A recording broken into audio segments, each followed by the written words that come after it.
आपले स्वागत आहे एका नवीन आणि रंजक कथेमध्ये. मला आशा आहे की तुम्हाला ही कथा नक्कीच आवडेल. मी अंश, वय 24 वर्ष आहे आणि माझी मोठी बहीण नेहा दिदी माझ्यापेक्षा 4 वर्षांनी मोठी आहे. नेहा दिदी आमच्या कुटुंबाचा अभिमान होती.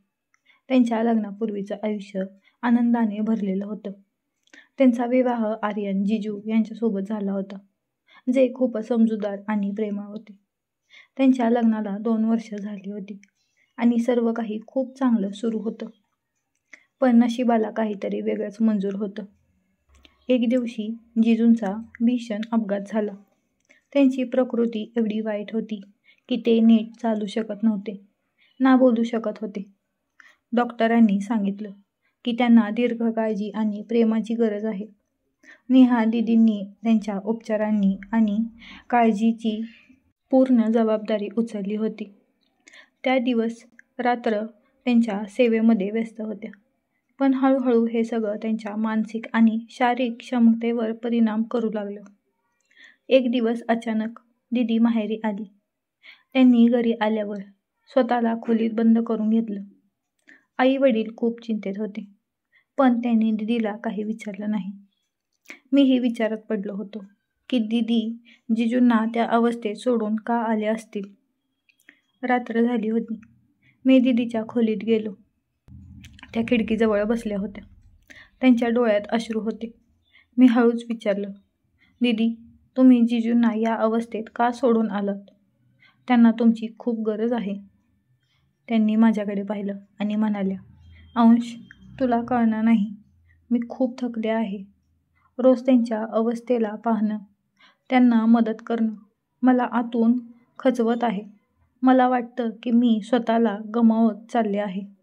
म्हणून मी काही दिवस इथे राहून माझं मन शांत करायचं ठरवलं आहे.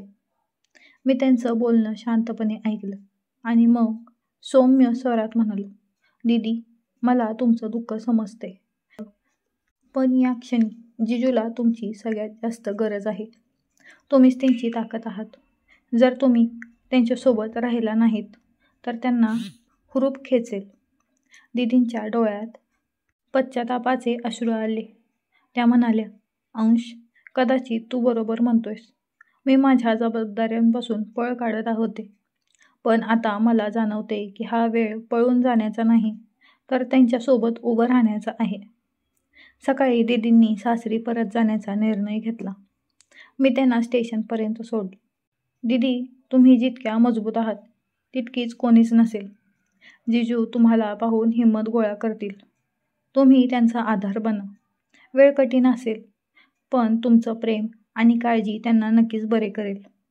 दिदी हसल्या आणि म्हणाल्या, अंश, तू मला योग्य मार्ग दाखवलास. मला अभिमान आहे की माझ्याकडे तुझ्यासारखा भाऊ आहे. मी वचन देते की आता कधीही मी हार मानणार नाही.